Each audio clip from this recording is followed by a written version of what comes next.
ہماری ایک ذمہ داری ہے کہ ہم یہ سمجھیں اسلام کیا چیز ہے.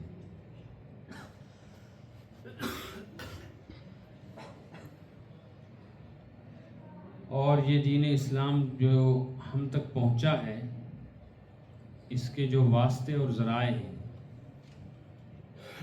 ان کا پہچاننا اور ان سے جڑے رہنا ہمارے مسلمان ہونے کی دلیل ہے.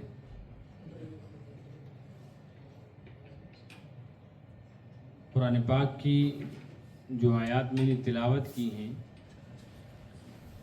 ان میں یہی پیغام ہے. جو لوگ اپنے آپ کو مسلمان کہتے ہیں یا جن کو مسلمان کہا جاتا ہے، ان کی بنیاد اور ان کی اساس کون لوگ ہیں؟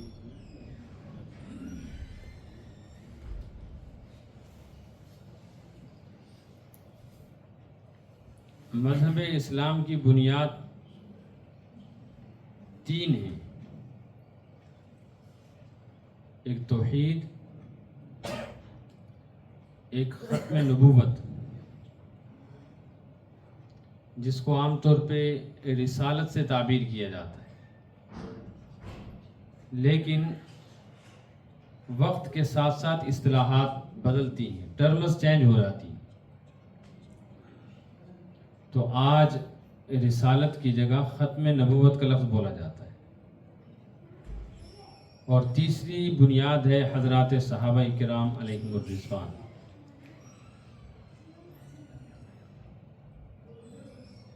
ان تینوں میں سے کسی ایک سے کٹ جانا دین اسلام سے انحراف ہوگا.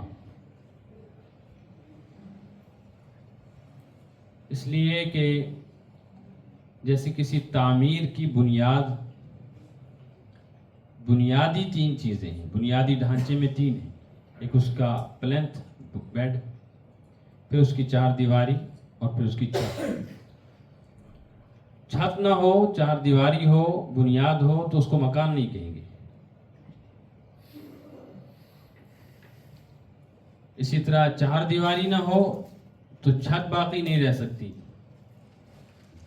اور بنیاد نہ ہو تو چھت اور دیواریں بھی وجود میں نہیں آ سکتی. ایسے ہی توحید کا، ختم نبوت کا اور حضرات صحابہ کرام علیہم الرضوان کی مقدس جماعت کا حال ہے کہ مسلمانوں کے مذہب کی، ہمارے دین کی اساس اور بنیاد یہ 3 ہیں. جب تک مسلمان ان بنیادوں پر قائم رہا،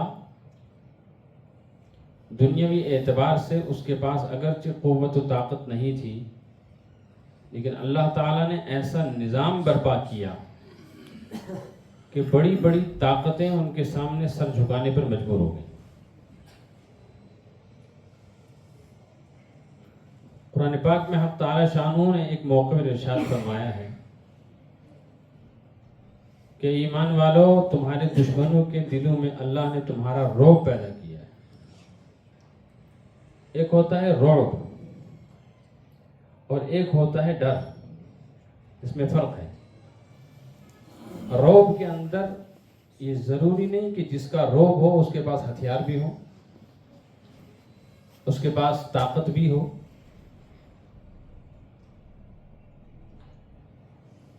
لیکن جس کا ڈر ہو ضروری ہے کہ اس کے پاس آلات ہوں، ڈرانے دھمکانے کے اسباب اور سامان ہوں. جیسے باپ کا ایک رعب ہوتا ہے اولاد پہ.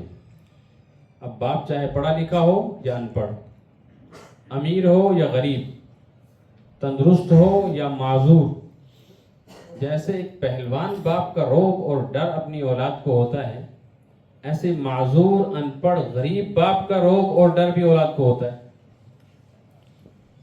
تو اللہ فرماتے ہیں کہ میں نے تمہارے دشمنوں کے دلوں میں تمہارا رعب پیدا کیا ہے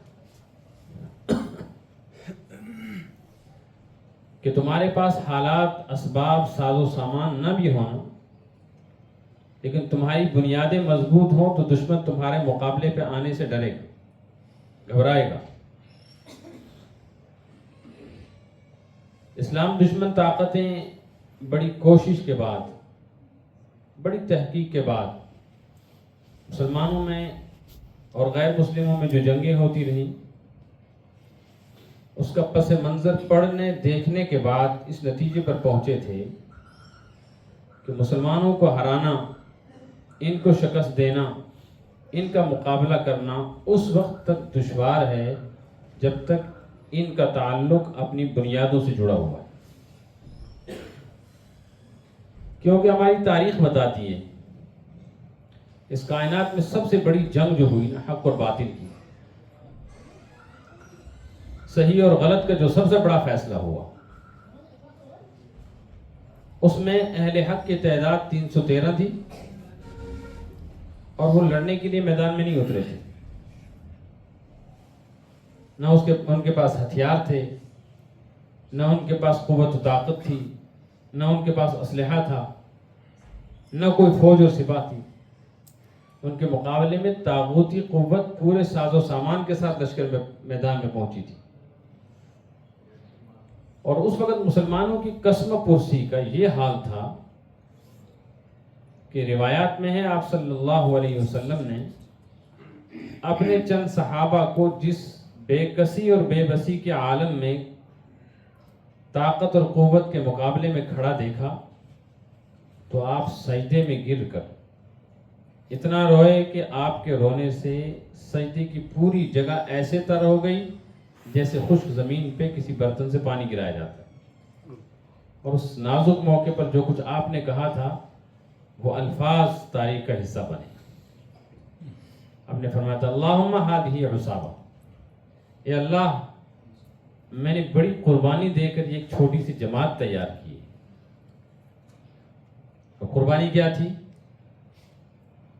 کہ سب سے بڑا عزت والا انسان اپنی سوسائٹی میں سب سے زیادہ رسوا کیا گیا. محمد عربی صلی اللہ علیہ وسلم سے بڑا سچا کون انسان ہوتا ہے؟ سب سے بڑے امین تھے، دیانت و امانت کا شہرا تھا، اور پوری بستی اور پورے علاقے میں برسر بازار حضور کو رسوا کیا گیا اور آپ نے اسے کچھ برداشت کیا. وہ واقعہ آپ ذہن میں رکھیں جب آپ نے 40 سال کی عمر میں لوگوں کو جمع کر کے یہ اعلان کیا تھا یا ایھا الناس، اے لوگوں میں تم کو ڈرا رہا ہوں، میں تم کو بتا رہا ہوں ایک تباہی اور بربادی بڑی تیزی کے ساتھ تمہاری طرف آ رہی ہے. اگر تم اس سے بچنا چاہتے ہو تو میں تمہیں ایک بات کہتا ہوں، تم وہ بات مانو. لیکن جو بات میں تمہیں کہوں گا کیا تم اسے سچا مانو گے یا نہیں؟ اس سے پہلے میں تم سے اپنے بارے میں ایک گواہی مانگتا ہوں. حل وجدتمونی صادقا او کاذبا. یہ بیت اللہ کے دامن میں کعبہ شریف کے سائے میں صفا چوٹی پر آپ نے کھڑے ہو کر مکہ کے بڑے بڑے رؤساء اور سرداروں سے کہا تھا. آپ کی حیثیت تھی اسی لیے آپ بلندی پر کھڑے تھے اور باقی لوگ نشیب میں تھے. اس وقت آپ نے کہا تھا تم میرے بارے میں کیا خیال کرتے ہو؟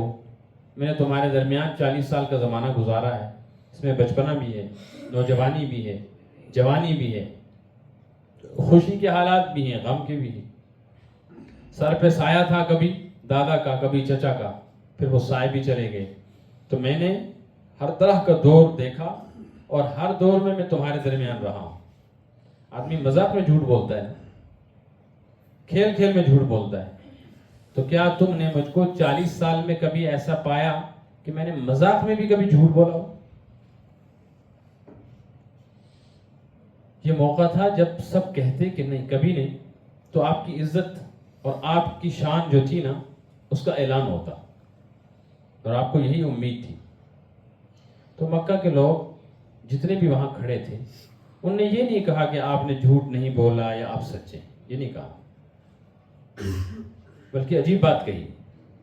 کہنے لگے جربنا لک مرارا، محمد آپ کہتے ہیں کہ آپ سے کبھی جھوٹ سنا ہو. سننا تو دور کی بات ہے، ہم نے 40 سال مسلسل آپ کو آزمایا اور کوشش کی کہ کبھی مذاق میں ہی، کھیل کھیل میں ہی، غلطی سے ہی آپ کبھی جھوٹ تو بولیں. ما وجدنا فیک الا صدقا، لیکن ہم نے 40 سال میں سچائی کے سوا کچھ نہیں دیکھا. پھر آپ نے جو پیغام سنایا اسی مجمع میں سب سے بڑا آپ کی سچائی کا اعلان کرنے والا لوگوں کی طرف مڑ کے کہتا ہے یا ایھا الناس، اے لوگوں لا تسمعوا انہ کذاب، اس کی بات نہیں سننا، اس روئے زمین پہ سے بڑا جھوٹا کوئی نہیں. تو عزت کی رسوائی ہوئی کہ نہیں ہوئی؟ یہ آپ نے برداشت کی. پھر آپ نے وطن چھوڑا، اپنے لوگوں کو پٹتے دیکھا. 2.5 سال سے 3 سال تک کا زمانہ 2 پہاڑوں کے دروں کے درمیان اس طرح گزارا کہ راشن پانی تو دور کی بات ہے، کوئی بات کرنے کو تیار نہیں. اپنی بھی چھوڑ گئے، کوئی خبر لینے کو تیار نہیں. وہ شعب ابی طالب میں جو زمانہ آپ نے اپنے صحابہ کے ساتھ گزارا تھا، اس زمانے کے حالات بعد میں صحابہ بیان کرتے ہیں. تو ایک صحابی کہتے ہیں اپنے شاگردوں سے، جب فتوحات ہو گئی کہ جب نبی کریم صلی اللہ علیہ وسلم کے ساتھ ہم ابو طالب کی گھاٹی میں تھے، مکہ مکرمہ میں 2 پہاڑوں کے درمیان، تو ایسا زمانہ ہم پر گزرا کہ کوئی قیمت میں بھی ہم کو روٹی کا ٹکڑا دینے کے لیے تیار نہیں ہوتا. بھوک کی وجہ سے بچے بلبلاتے تھے، پیاس کی وجہ سے پریشانی میں تڑپتے تھے. نہ دھوپ سے بچنے کے لیے کوئی سائبان، نہ گرمی سے بچنے کے لیے کوئی تدبیر. ایسی صورت میں بھوک کی شدت کی وجہ سے ایک مرتبہ رات کے اندھیرے میں نکلا کہ دیکھوں کہیں کوئی چیز مل جائے، کوئی بندہ مل جائے، میں اس سے کچھ مانگوں اور وہ مجھے نہ پہچانے اور کوئی کھانے کی چیز دے دے. چونکہ یہاں کے لوگ سخی بہت ہیں تو شاید سخاوت کا خیال کریں. کہتے میں نکلا، چپل نہیں تھی، جوتے نہیں تھے، ننگے پیر، کانٹے ہی کانٹے. دور دور تک مجھے کوئی نظر نہیں آیا. تو ایک پہاڑی کے پاس سے گزر رہا تھا، میرے پاؤں کے نیچے کوئی چیز آئی. میں نے ہاتھ نیچے کر کے اس چیز کو اٹھایا اور اس کو اپنے ہاتھ سے مل کے دیکھنے کی کوشش کی کہ یہ روٹی ہے یا کسی درخت کا پتا ہے یا کوئی چمڑا ہے، میں پہچانوں یہ کیا چیز ہے تو کھاؤں. پھر کہتے ہیں اللہ کی قسم کوشش کے باوجود میں نہیں سمجھ سکا کہ یہ کوئی سوکھا چمڑا ہے یا کوئی پتا ہے یا کیا گری ہوئی چیز ہے. لیکن رات کے اس اندھیرے میں جب مجھے کچھ نظر نہیں آیا تو میں نے پھر زیادہ کوشش نہیں کی کہ یہ کیا چیز ہے. بھوک کی شدت نے مجھے مجبور کیا تو میں نے وہی منہ میں ڈال کے چبانا شروع کر دی. ان حالات میں پروان چڑھائی جماعت. اور پھر جب آپ صلی اللہ علیہ وسلم ہجرت کرنے پہ مجبور ہوئے تو وہ حالات بھی مسلمانوں سے چھپے ہوئے نہیں ہیں. چاہے کوئی پڑھا لکھا ہو یا ان پڑھ، سنے سنائے حالات اور واقعات کچھ نہ کچھ کان میں پڑھتے رہتے ہیں. تو اس کے بعد آپ صلی اللہ علیہ وسلم کے گھر والے ہجرت کرنے لگے. تو آپ کی بڑی بیٹی حضرت زینب، آپ صلی اللہ علیہ وسلم کو حضرت زینب سے بڑا لگاؤ تھا. بڑی بیٹیوں کی عزت زیادہ کی جاتی ہے، بڑی بیٹیوں کو بڑا درجہ دیا جاتا ہے گھر میں. وہ آپ کی سب سے بڑی بیٹی تھی اور حضرت فاطمہ رضی اللہ، حضرت خدیجہ رضی اللہ تعالیٰ عنہ کی اولاد میں سب سے بڑی تھی. اس لیے وہ آپ کی محبوب ترین بیوی حضرت خدیجہ کی بڑی نشانی تھی. جب وہ نکلی ہیں تو وہ واقعہ بھی آپ نے سنا ہوگا کہ دشمنوں نے ان کو زخمی کیا، ان کو گرایا. حمل سے تھی، بچہ ضائع ہوا اور پھر اسی حادثے کی وجہ سے انتقال کر گئیں. آپ صلی اللہ علیہ وسلم نے اپنی اس چہیتی بیٹی کو خود اپنے ہاتھوں سے قبر میں اتارا. کیا گزری ہوگی دل پہ. اور اس کے بعد پھر آپ کے چچاؤں میں سے سب سے بہادر چچا حضرت حمزہ، ان کے ساتھ کیا کیا حالات ہوئے سب کو معلوم ہے خود. تو یہ قربانیاں دے کر آپ نے ایک جماعت تیار کی تھی اور وہی جماعت لے کر آپ میدان میں اترے تھے. مقصد لڑنا نہیں تھا لیکن مجبوراً لڑنا پڑا.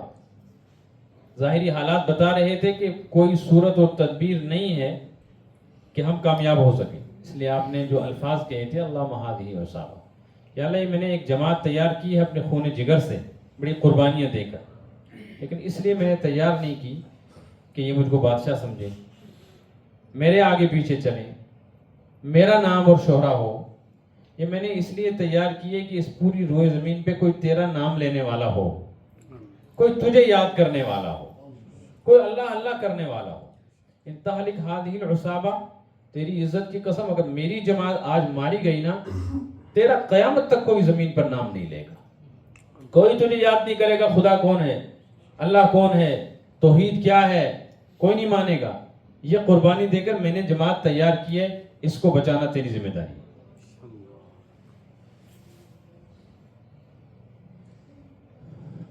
تو یہ جو معرکہ ہوا اس میں حق اور باطل کا فیصلہ اس نظام کے تحت ہوا کہ انسانی عقل دنگ ہے، اور اس کے بعد بھی جو کچھ ہوتا رہا، اسلام دشمنوں نے باضابطہ تاریخ پر محنت کر کے وہ چیزیں جمع کی ہیں، وہ اسباب، وہ وجوہات جمع کیے ہیں جس سے ان کو یہ اندازہ ہو کہ طاقت والے غیر مسلم کیسے ہار جاتے تھے کمزور مسلمانوں کے مقابلے میں۔ ان کی نظر تو یہیں تک ہے۔ بڑی کوشش اور محنت کے بعد انہوں نے جو نتیجہ نکالا ہے نا، وہ یہ ہے کہ ان کی 3 بنیادیں ہیں۔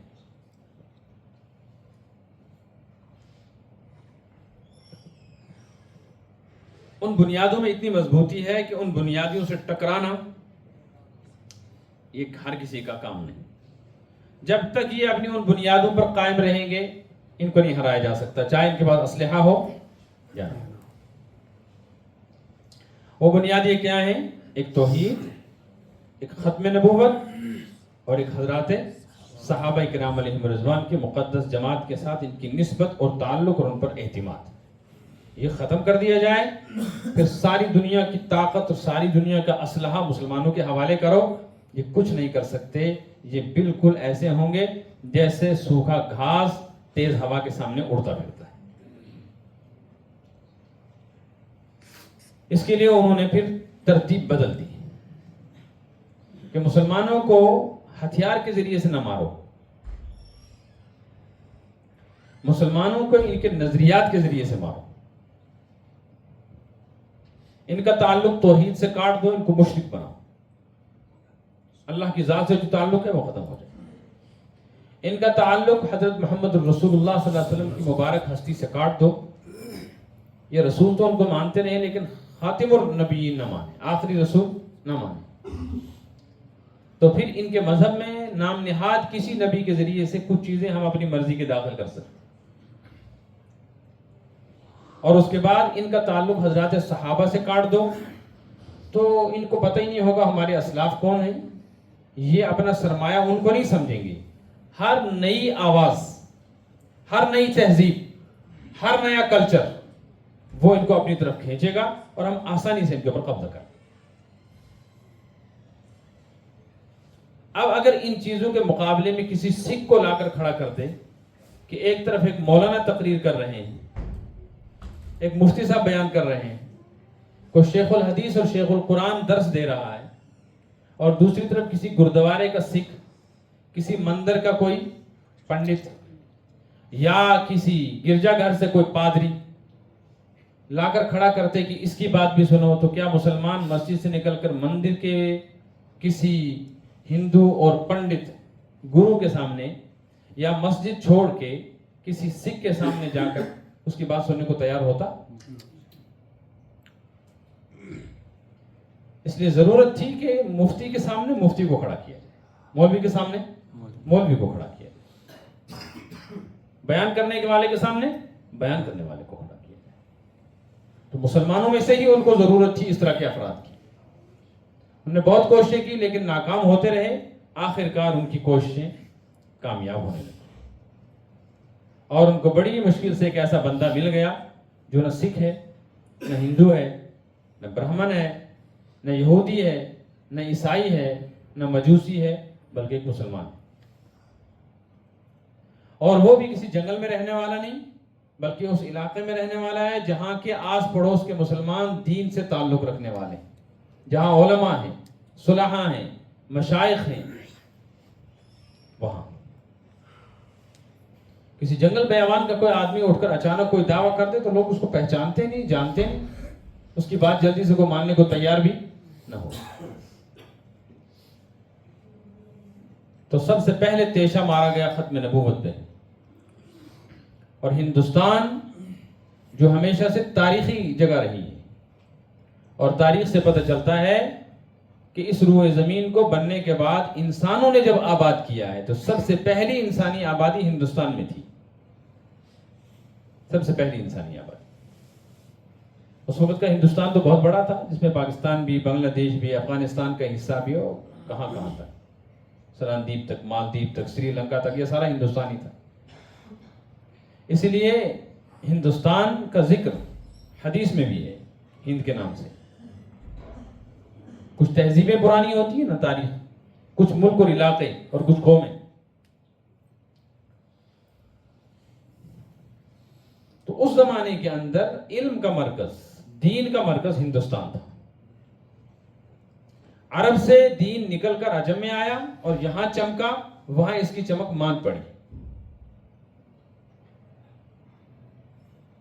تو سب سے پہلے ان کو وہ شخص ملا جس نے درجہ بدرجہ، ایک دم نہیں، پہلے اپنے عالم ہونے کا، پھر اپنے بزرگ ہونے کا، پھر اپنے مجدد ہونے کا، پھر اپنے مسیح اور مہدی ہونے کا، اور پھر اپنے نبی ہونے کا اعلان کیا.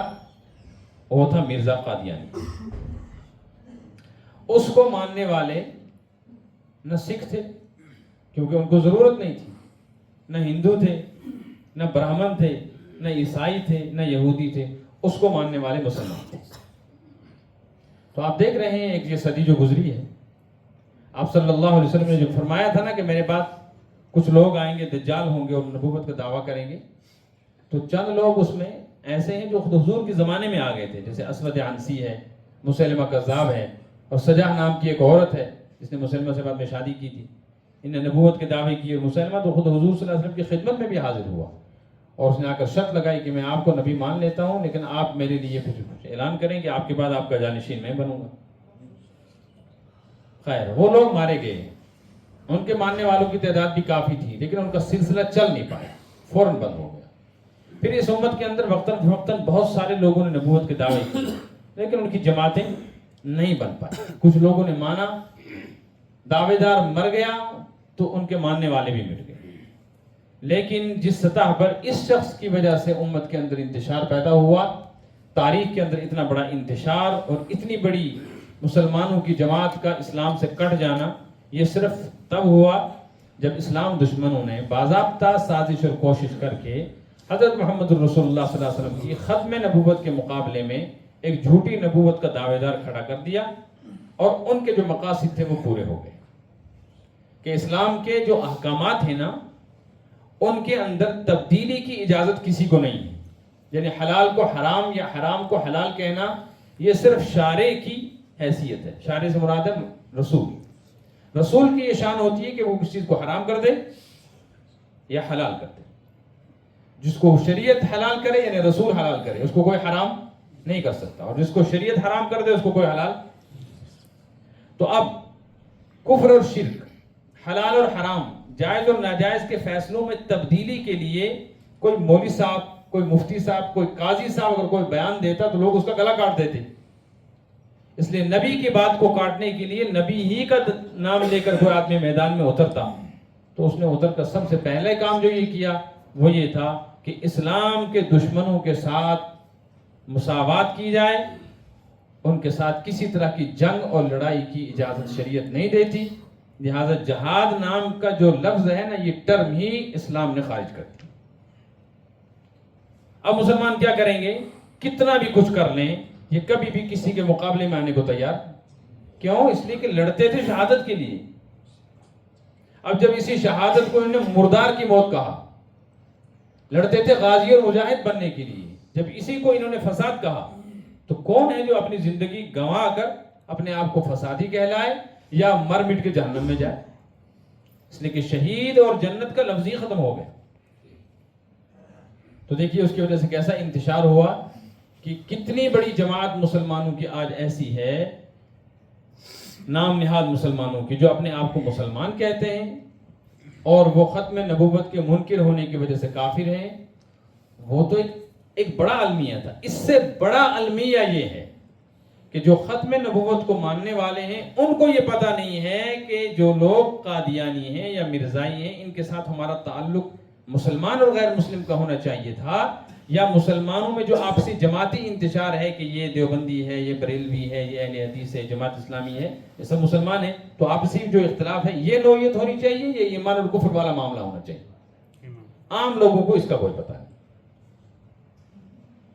انہوں نے بھی اپنے عبادت گھروں کو مسجد کہا تو مسلمان ان کے عبادت خانوں کو قادیانی مسجد کہتے ہیں، حالانکہ مسجد کس کی ہے؟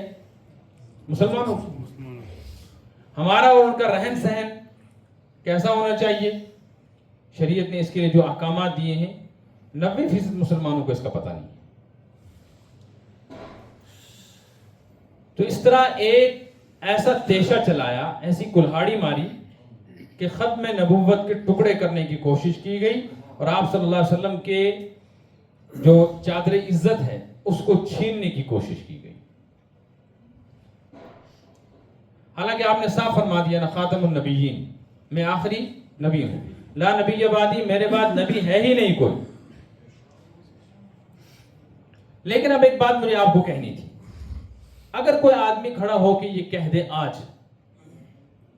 اب تو سوشل میڈیا کا زمانہ ہے، آپ دیکھتے ہوں گے، الیاذ باللہ کوئی کہے کہ میں نبی ہوں، تو اس کو کوئی مانے گا؟ کیوں نہیں مانتے اس کو؟ کیونکہ ہم یہ کہتے ہیں کوئی نبی نہیں۔ تو جن لوگوں نے مرزا قادیانی کو نبی مانا، ان نے کیوں نہیں کہا کہ تو نبی نہیں؟ یہ سوال ہے کہ نہیں ہے؟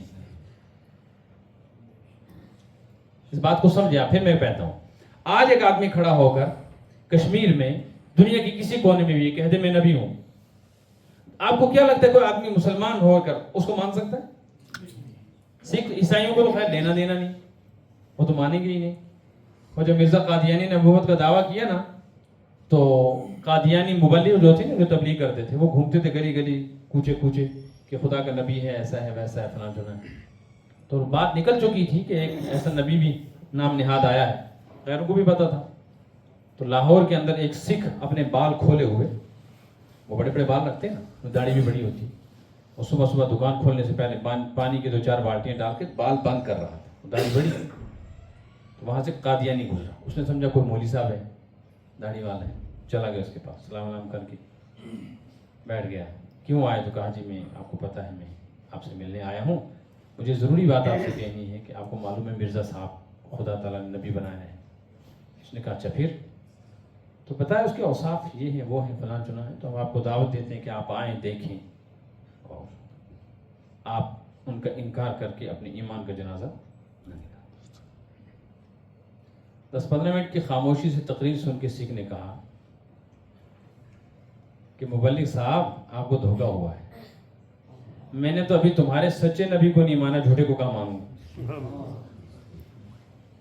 میں تو ابھی سکھ ہوں، میں نے تمہارے سچے کو نہیں مانا تو جھوٹے کو؟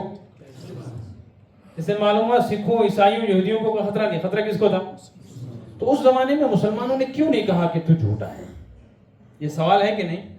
اس کو آپ اپنے ذہن میں رکھیں، پھر میں بتاؤں گا انشاءاللہ جواب۔ خود بھی سوچیں آخر اس کی وجہ کیا ہوئی؟ جب ہم انکار کر سکتے ہیں تو ان کے ماننے والے تو بہت پڑھے لکھے ہیں۔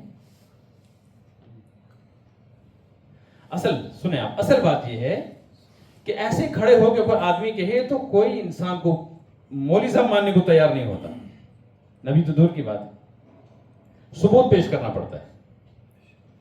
اور میں اگر مولوی صاحب ہوں، مفتی صاحب ہوں، تو مجھے ثبوت پیش کرنا پڑے گا کہ میں کس ادارے سے پڑھا ہوں۔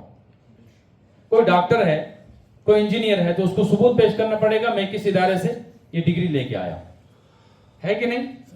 آج گاڑی چلانے والے کو بھی ثبوت پیش کرنا پڑتا ہے کہ لائسنس ہے میرے پاس، اس کا مطلب ہے میں ڈرائیونگ جانتا ہوں۔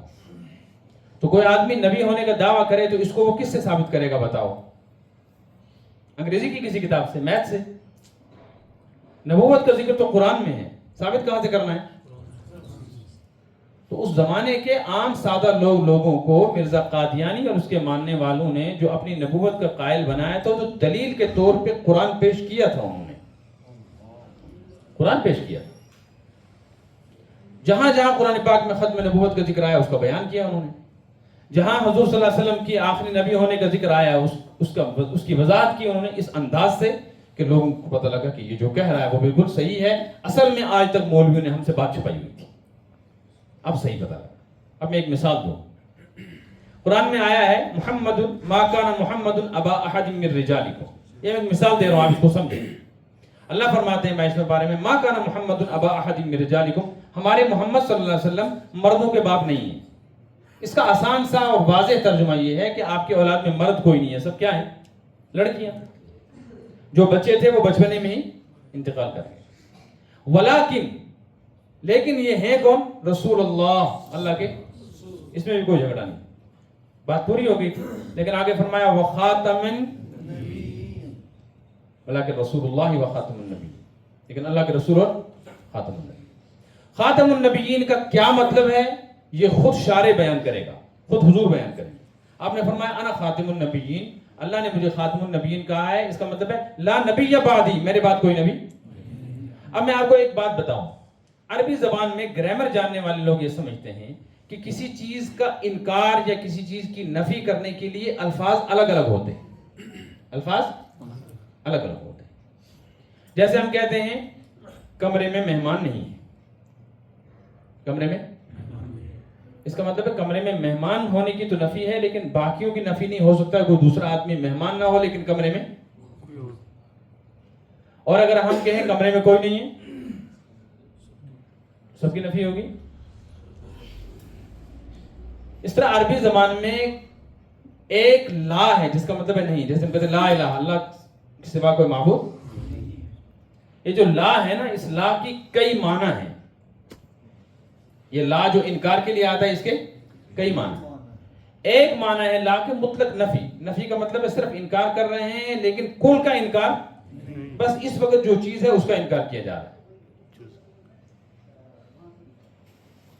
اور ایک ہے کہ مستقل کسی چیز کی وجود ہی کا انکار کر دیا جائے، اس کو کہتے ہیں لا نفی جنس. لا نفی جنس کا مطلب ہے وہ لا جس سے کسی چیز کی نفی ہوتی ہے لیکن جنس کی ہو جاتی ہے، پوری کی پوری نو، پوری کی پوری قسم ہی کا انکار. لا نبی بعدی کا مطلب ہے میرے بعد کوئی کسی طرح کا نبی ہے ہی نہیں. یہ قرآن پاک کی آیت ہے، اس کا یہ مطلب ہے، اور امت ہمیشہ سے یہ سمجھتے آئی. اب جب مرزا قادیانی نے نبی ہونے کا دعویٰ کیا تھا تو اس وقت کے لوگ سارے ان پڑھ تھوڑی تھے، اس وقت بڑا علم کا مرکز سمجھا جاتا تھا ہندوستان. تو لوگوں نے اس سے جا کر پوچھا کہ بکواس کرتا ہے تو اپنے آپ کو نبی کہتا ہے، تو قرآن تو کہتے ہیں لا نبی بعد، خاتم النبیین ہے حضور صلی اللہ علیہ وسلم. تو اس نے کہا تم نے سمجھا نہیں، تم نے قرآن سمجھا ہی نہیں. مولویوں نے اس پہ انگوٹھا رکھا جیسے آج کہتے ہیں. نہ تم کو عربی آتی ہے، نہ تم نے قرآن پڑھا، نہ تم نے سمجھا، نہ تم نبی کے زمانے میں تھے، نہ تم نے صحابہ کو دیکھا، نہ مولوی نے تمہیں حقیقت بتایا. اور میں تمہیں حقیقت بتاتا ہوں، تم پہلے یہ سمجھو میرا دعویٰ یہ علیہ باللہ میں نبی ہوں. کہا ٹھیک ہے دلیل پیش کرو. دلیل پیش کی. اس نے کہا دیکھو جی گرامر کی کتاب لاؤ، عربی گرامر کتاب لاؤ، ڈکشنری کی کتاب کھولو، دیکھو خاتم کی کتنے معنی، کئی معنی ہے اس کے. عربی میں ایک لفظ کے کئی معنی ہوتے ہیں. جیسے مثال کے طور پہ عین، عین یا اور نون. ہم جب عین کہتے ہیں، بچہ جب عین کہتا ہے تو اس سے مراد ہوتا ہے وہ عین، عین غین. لیکن عربی بولنے والے جب اس کو بولتے ہیں تو اس کے کئی سارے معنی آتے ہیں. عین کے معنی آنکھ کے اندر یہ جو کالے پتلی ہے نا، اس کو بھی کیا کہتے ہیں؟ گھٹنے کو بھی کیا کہتے ہیں؟ سورج کی ٹکیا کو بھی، پانی کے چشمے کو بھی، کسی کی ذات کو بھی. اس کے بہت سارے معنی ہیں. تو عربی زبان میں یہ کمال ہے کہ ایک لفظ کے کئی معنی ہوتے ہیں. پھر جب آپ اس استعمال کر رہے ہیں تو اس وقت کا اندازہ لگایا جائے گا کہ یہ کس حوالے سے بات کر رہا ہے، اس کا کیا مطلب ہے.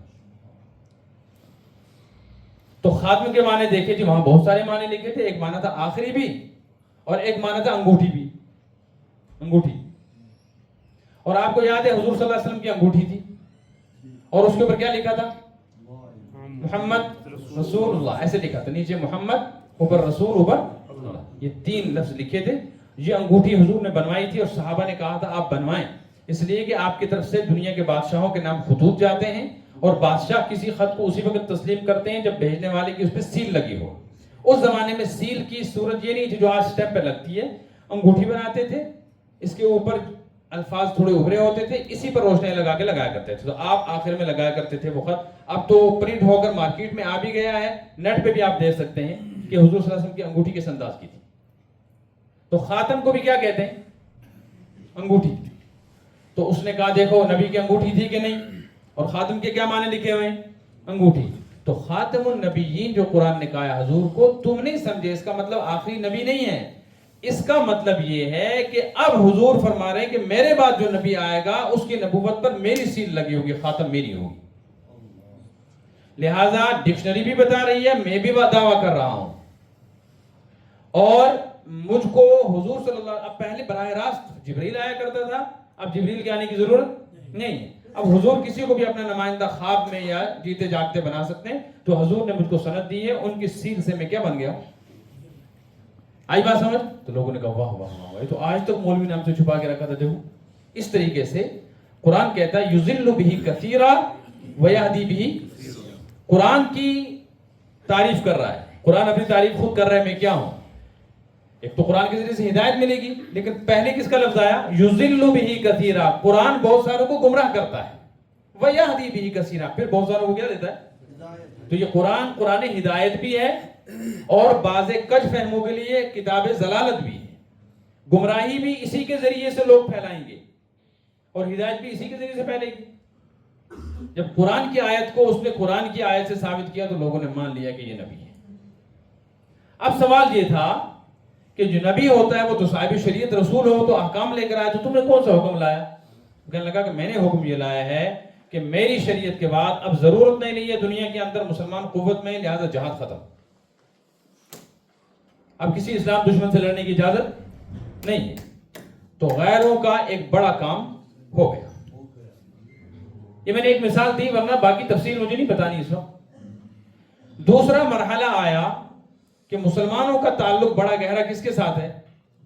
اللہ کے ساتھ, اور اس کی بنیاد توحید, کہ اس کائنات کا خالق بھی ایک ہے اور مالک بھی. اللہ کے خالق ہونے میں کسی کو اس کائنات میں کوئی اعتراض نہیں. کسی بھی قوم نے اپنے وقت کے نبی سے جو مقابلہ کیا ہے نا, وہ اس وجہ سے نہیں تھا کہ نبی اللہ کی الوہیت کو, معبودیت کو ثابت کرنا چاہ رہا تھا, خالقیت کو ثابت کرنا چاہ رہا تھا, اس کی حکومت کو ثابت کرنا چاہ رہا تھا, اس وجہ سے لوگ منکر ہو گئے. ایسا نہیں ہے, بلکہ قرآن خود کہہ رہا ہے وَلَئِن سَأَلْتَهُم مَّن خَلَقَ السَّمَاوَاتِ وَالْأَرْضَ لَيَقُولُنَّ اللَّهُ. یا رسول اللہ, آپ ابو جہل ابو لہب کو, ان مشرکوں کو پوچھئے کہ زمین و آسمان کس نے پیدا کیا؟ اللہ خود کہتا ہے لَيَقُولُنَّ اللَّهُ. یہ جواب میں یہی کہیں گے کہ اللہ نے پیدا کیا. تو لڑائی کیا ہے؟ سوال سمجھ میں آیا آپ کو؟ لڑائی یہ ہے, توحید کہاں سے کٹتی ہے. لڑائی یہ ہے کہ اس دنیا کے نظام یہ ہے کہ جو کمپنی کوئی پروڈکٹ بناتی ہے, یہ پروڈکٹ جو کمپنی بنا رہی ہے, کمپنی اس کی خالق ہے, اس کو بنانے والی. پھر جب تک یہ چیز کمپنی کے قبضے میں ہے تو مالک بھی کون ہے؟ لیکن جب یہ چیز مارکیٹ میں آ گئی, سیل ہو گئی, اور آپ نے اس چیز کو خرید لیا, تو آپ اس کے بنانے والے تو نہیں ہیں, بنانے والی تو کمپنی ہے, لیکن مالک کون بن گئے؟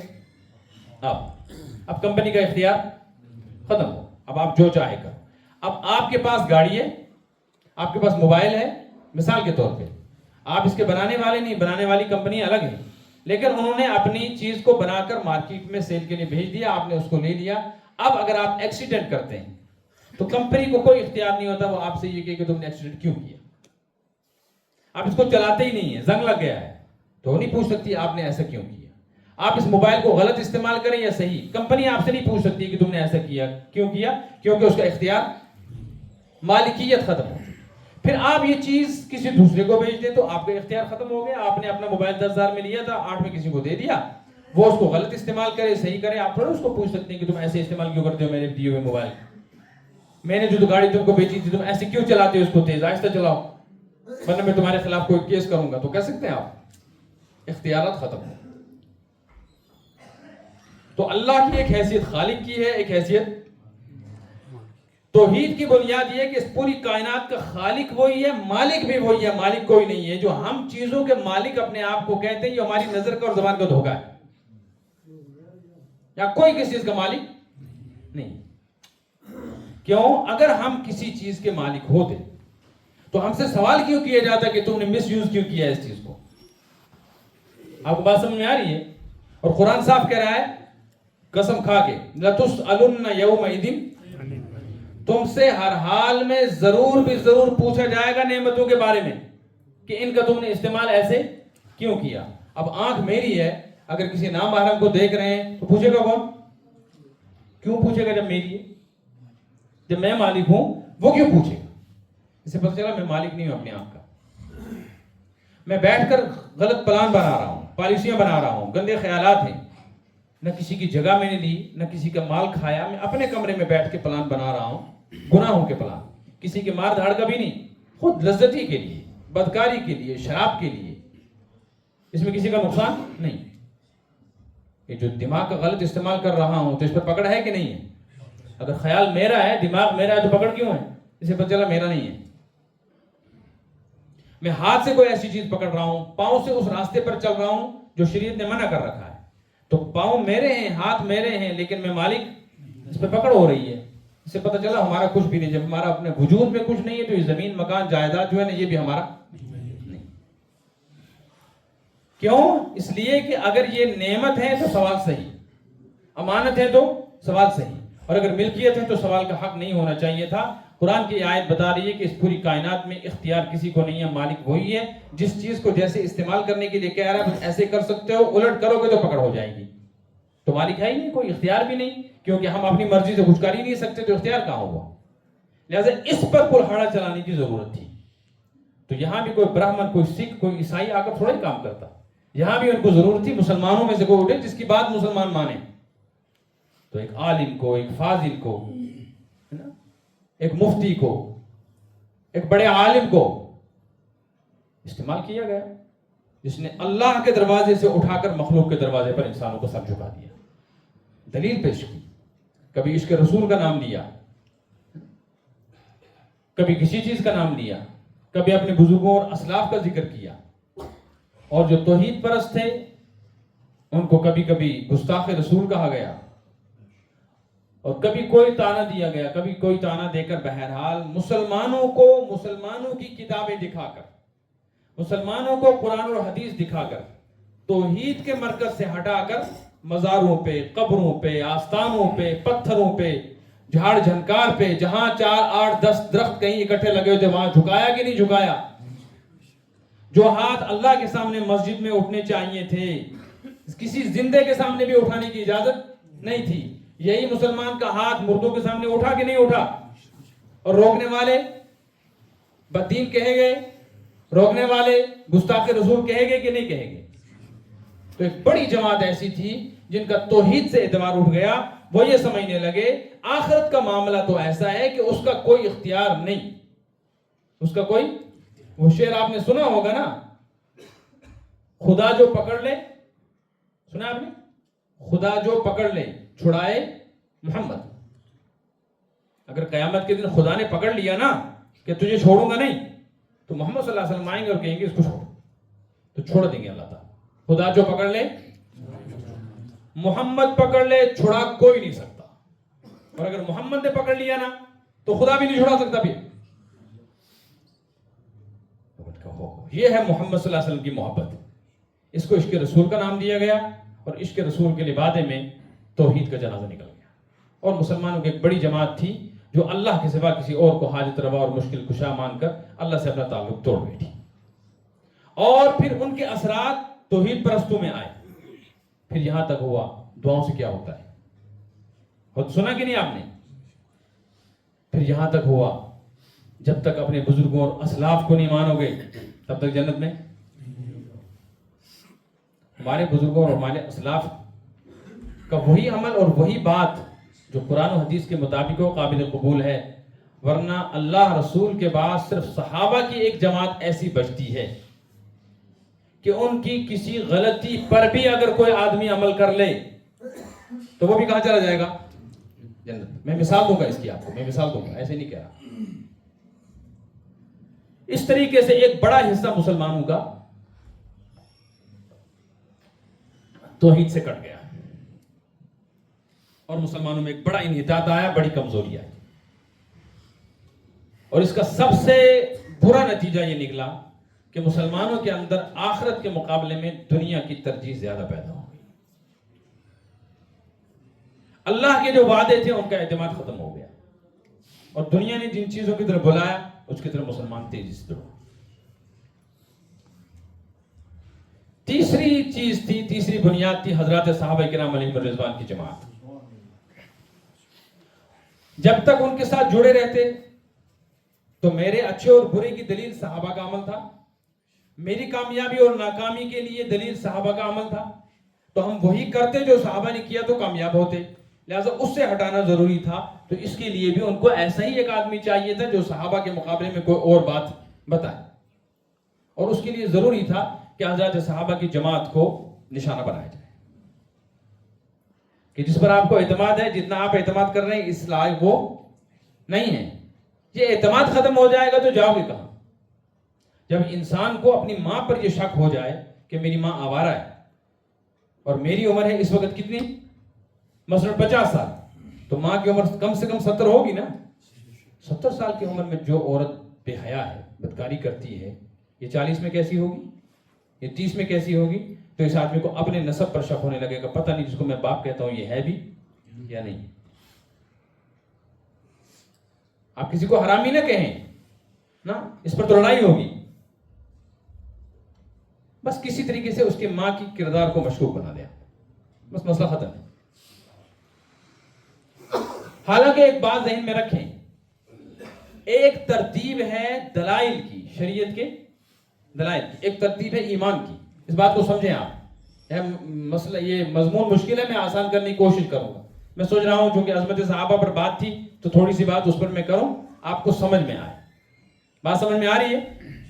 ایک ترتیب ہے دلائل کی کہ ہم شریعت کے کسی مسئلے کو کس طرح سمجھیں گے. اس میں قرآن کا درجہ پہلا ہے کہ پہلے یہ مسئلہ کہاں تلاش کرو، اگر وہاں نہ ملے تو پھر سنت حدیث میں، پھر وہاں نہ ملے تو پھر صحابہ. یہ تیسرا درجہ ہے جس کو ہم کہتے ہیں اجماع. وہ بھی نہ ملے تو پھر اپنے زمانے میں نئے مسائل کو ان مسائل کو بنیاد بنا کر حل کرو جو صحابہ کے زمانے کے تھے. ان مسائل کو بنیاد بناؤ، اور اس زمانے کے وہ مسائل جن کا نہ قرآن میں ذکر ہے، نہ حدیث میں ذکر ہے، نہ صحابہ کے زمانے میں ذکر ہے، تو ان مسائل کے صحیح اور غلط، جائز اور ناجائز ہونے کا فیصلہ اس زمانے کے وہ علماء جن کے اندر اللہ نے ایسی صلاحیت رکھی ہے، وہ ان مسائل کو ان پر قیاس کر کے حل کریں گے کہ صحیح ہے یا غلط. میں مثال دوں آپ کو. جیسے مثال کے طور پہ قرآن پاک میں کہا گیا ہے انما الخمر والمیسر والانصاب والازلام رجس من الشیطان، رجس من عمل الشیطان فاجتنبوہ. اس میں خمر کا ذکر آیا، شراب کا. شراب جو ہے نا یہ رجس ہے، ناپاک اور گندی چیز ہے. اور حدیث میں الخمر جماع الاثم، شراب تمام گناہوں کی جڑ اور بنیاد ہے. اس لیے شراب کو شریعت نے کیا قرار دیا؟ حرام. شراب حرام. شراب کا حرام ہونا تو قرآن و حدیث سے اور صحابہ کے زمانے میں جو حالات تھے اسے سمجھ میں آئے. لیکن اس زمانے میں ڈرگز نہیں تھے جو آج کل ہے، بھنگ نہیں تھی، چرس نہیں تھی جو اس زمانے میں ہے. تو یہ جو چیزیں ہیں یہ حلال ہیں یا حرام ہیں؟ قرآن میں دیکھو تو کہیں نہیں، سنت حدیث میں دیکھو تو کہیں نہیں، صحابہ کے زمانے میں کہیں نہیں، تو آپ اس کو حرام کیسے کہتے ہیں؟ بات سمجھ میں آ رہی ہے؟ اب یہ اس زمانے کے عالم کی یا اپنے وقت کے مجدد کی ذمہ داری ہوتی ہے، مجتہد کی، کہ وہ قرآن و حدیث میں غور و فکر کریں. تو انہوں نے غور و فکر کیا کہ شراب کو شریعت نے حرام کیوں کیا ہے. پہلے یہ دیکھو شراب کے حرام ہونے کی وجہ کیا ہے. کیونکہ شراب تو سرکے سے بنتی ہے، سرکہ کیا ہے؟ حلال. تو شراب کیوں حرام ہے؟ آپ دیکھتے ہیں نا اچار بناتے ہیں نا ہم، ہاک سے بنتا ہے، تو ہاک تو حلال ہے. اسی سے ہم کیا بناتے ہیں؟ اچار. کیسے بناتے ہیں؟ مسالہ ڈال کے 40 دن رکھ دیتے ہیں، پھر اس کے بعد اس کو کھاتے ہیں. تو 40 دن کے بعد کھاتے ہیں، اس کو وہ بھی حرام نہیں کہتا، مولوی صاحب بھی کھاتا ہے اچار. سرکے کو 40 دن بند کر کے رکھتے ہیں خاص طریقے پہ، 40 دن کے بعد کھولتے ہیں، کہتے ہیں حرام ہو گیا. آپ دودھ کے اندر یا پانی کے اندر کھجور ڈال دو، رات کو ڈال دو، صبح دیکھو تو اس میں مٹھاس ہوگی، شریعت کہتی ہے حلال ہے پیو. لیکن یہی پانی کے اندر کھجور ڈال دی، اس کو بند کر دیا اوپر سے، نہ ہوا جائے نہ نکلے، 40 دن کے بعد کھولو تو شریعت کہتی ہے حرام. یہ کیا تماشا ہے؟ بات سمجھ میں آ رہی ہے؟ اصل یہ ہے کہ شریعت نے جو شراب کو حرام کیا تو مجتہدین نے غور کیا کہ اس کی وجہ کیا ہے. اس کی وجہ ہے سکر، نشہ. اس کی وجہ کیا ہے؟ نشہ. لہٰذا جس چیز میں نشہ پیدا ہوتا چلا جائے گا اس بنیاد پر اس کو حرام کہا جائے گا، اگرچہ قرآن و حدیث میں ذکر جاتا ہے. چرس اس میں نشہ، بھنگ اس میں نشہ. اچار کھانے کے بعد بھی اگر نشہ آنے لگے تو اس کا مطلب یہ بھی کیا ہے؟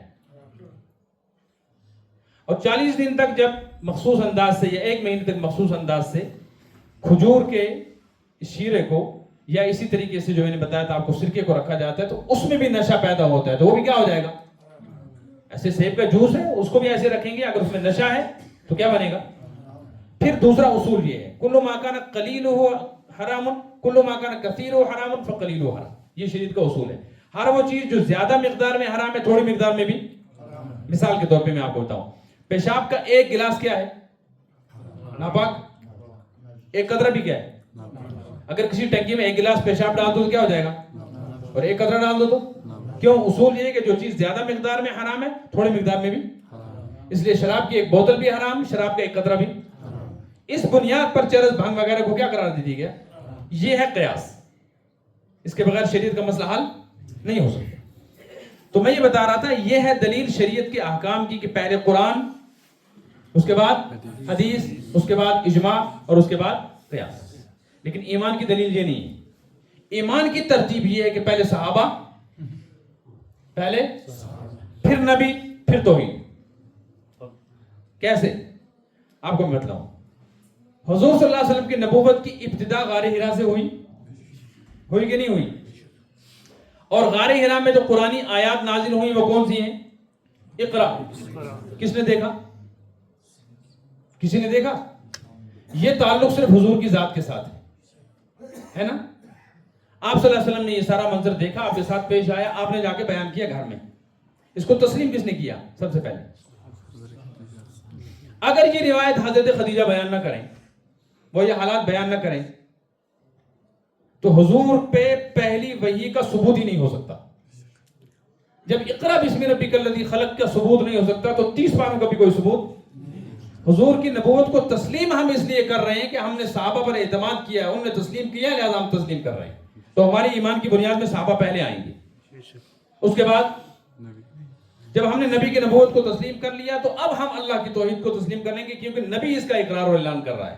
اگر نبی توحید کا ذکر نہ کرتا تو توحید کا تو ذکر ہی نہ آتا کہیں۔ اس لیے حضرات صحابہ کرام علیہم الرضوان کا صحیح تو صحیح ہے، ان کا غلط بھی کیا ہے؟ یہ بات میں ویسے نہیں کہہ رہا ہوں، میں آپ کو مثال دیتا ہوں۔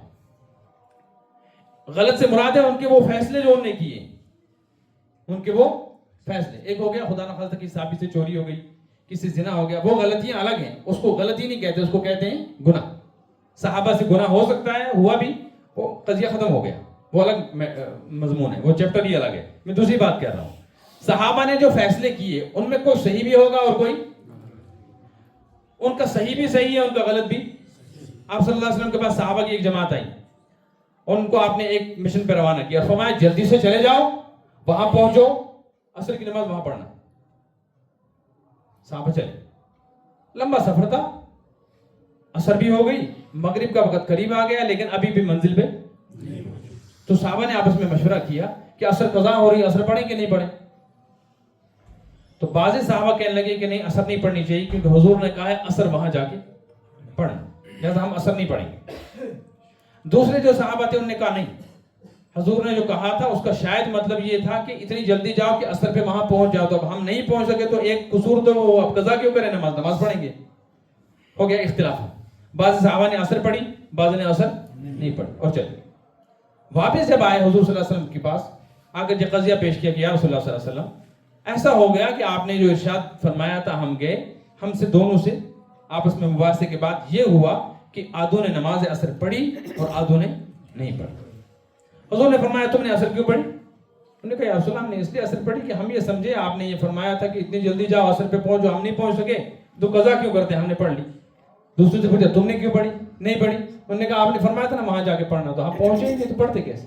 حضور نے فرمایا عصر تم وعصر تم نے بھی ٹھیک کیا، تم نے بھی ٹھیک کیا، غلط ہے ہی نہیں کچھ۔ جس نے قضا کر دی اس کی بھی ٹھیک، اور جس نے میری بات کے مقابلے میں نماز پڑھ لی رستے میں اس نے بھی۔ اس سے معلوم ہوا کہ صحابہ کے آپسی اختلافات میں صحیح اور غلط میں امت کے لیے دونوں صحیح ہیں۔ یہی وجہ ہے کہ حضور نے فرمایا ہے بِأَيِّهِمْ اقْتَدَيْتُمْ اهْتَدَيْتُمْ، تم جس کی بھی اقتداء کرو گے نا وہ صحیح۔ اور یہ صحابہ کی جماعت ایسی ہے کہ خود حضور صلی اللہ علیہ وسلم نے ایک موقع پر ارشاد فرمایا، لوگوں صحابہ سے فرمایا میرے سامنے آ کر میری کسی صحابی کی کوئی غلط بات بیان مت کیا کرو۔ یہاں ایک بات سنو، آپ ہر باپ یہ چاہتا ہے کہ میرا بچہ اگر کوئی غلطی کر رہا ہے مجھے بتاؤ، ہر پیر یہ چاہتا ہے کہ میرا مرید اگر کوئی غلطی کر رہا ہے مجھے بتاؤ، ہر استاد یہ چاہتا ہے کہ میرا اسٹوڈنٹ اگر غلطی کرتا ہے مجھے بتاؤ۔ تو یہ نبی کی پہلی ذمہ داری بنتی ہے کہ نبی اگر غلطی کرتے ہوئے کسی کو دیکھتا ہے تو اس کو ٹھیک کرے، اور اگر نبی اس چیز پر دھیان نہیں دیتا تو نبوت کی شان کے خلاف ہوگا۔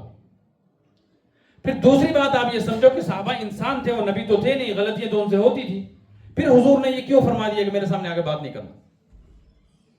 آپ کو معلوم ہے اس لیے فرمایا کہ آپ جانتے تھے کہ اگر کسی کی کوئی بات مجھ تک پہنچی، یہاں یہ بات سمجھنا ذرا، اگر کسی کی کوئی بات کہ فلاں نے یہ کہا، فلاں نے یہ کیا، تو اس کی وہ بات سن کے میرے دل میں اس کے متعلق کچھ نہ کچھ کدورت، کچھ نہ کچھ بات تو پیدا، میل تو پیدا ہوگی. اور نبی یہ چاہتے ہیں کہ میرا دل کم از کم میرے صحابہ کی طرف سے صاف رہے، کسی صحابی کا کوئی بغض میرے دل میں. جب نبی اس بات سے ڈرتا ہے کہ کسی صحابی کا کوئی عمل، کوئی فعل اگر غلط بھی ہو، مجھ تک نہ پہنچے، تو امت کو کتنا ڈرنا چاہیے کہ ان کی زبان یا ان کے دل و دماغ کسی صحابی کے متعلق خراب اور گندے ہو جائیں. صحابہ کی ذات ایسی مقدس جماعت ہے کہ اگر ان کی کسی غلطی جس کی اصلاح نبی پر واجب ہے، نبی خود کہتا ہے کہ اگر ان میں کچھ اونچ نیچ ہو، میرے سامنے شکایت نہ کیا کرو. کیوں؟ صحابی کے متعلق شکایت کرنا اس بات کی نشانی ہے کہ جس کے سامنے تم شکایت کر رہے ہو اس کے دل میں کچھ نہ کچھ اس کے متعلق میل آ جائے گا. نبی اس بات سے گھبراتا ہے کہ میرے صحابہ کے متعلق نبی کے دل میں میل نہیں آنا چاہیے. تو باقی لوگوں کا کیا حال ہے؟ وجہ کیا ہے؟ وجہ یہ ہے، قرآن خود کہتا ہے اولئک کتب فی قلوبہم الایمان. بنیاد تو ایمان ہے نا کامیابی کی. تو آپ کے ایمان کی دلیل کیا ہے؟ میرے ایمان کی دلیل کیا ہے؟ یہ ہے میں 4 آدمی میں کلمہ پڑھ رہا ہوں، آپ 4 آدمی میں کلمہ پڑھ رہے ہیں. یہی ہے نا دلیل. آپ اپنے ایمان کو کس طرح ثابت کرو گے؟ میرے ایمان کا ثبوت یہ ہے کہ یہ لوگ مجھے کیا سمجھتے ہیں؟ مسلمان. صحابہ وہ جماعت ہے جن کے ایمان کا ثبوت قرآن دے رہا ہے. اللہ فرماتا ہے اولئک، یہ جو جماعت ہے نا محمد عربی صلی اللہ علیہ وسلم کی، ابو بکر سے لے کے حضرت امیر معاویہ تک، سمجھ آ گئی؟ حضرت عبداللہ ابن مسعود سے لے کے حضرت ابو ہریرہ تک، حضرت خدیجہ سے لے کے حضرت ام سلمہ تک، یہ جو جماعت ہے صحابہ کی، اللہ فرماتا ہے اولئک، یہ سب جو ہے نا کتب فی قلوبہم الایمان، میں نے خود ان کے دلوں کے اوپر ایمان کی مہر لگائی ہے کہ یہ مومن ہے. جن کو اللہ مومن کہہ رہا ہے، تم کیسے ان کو منافق ثابت کرنا چاہتے ہو؟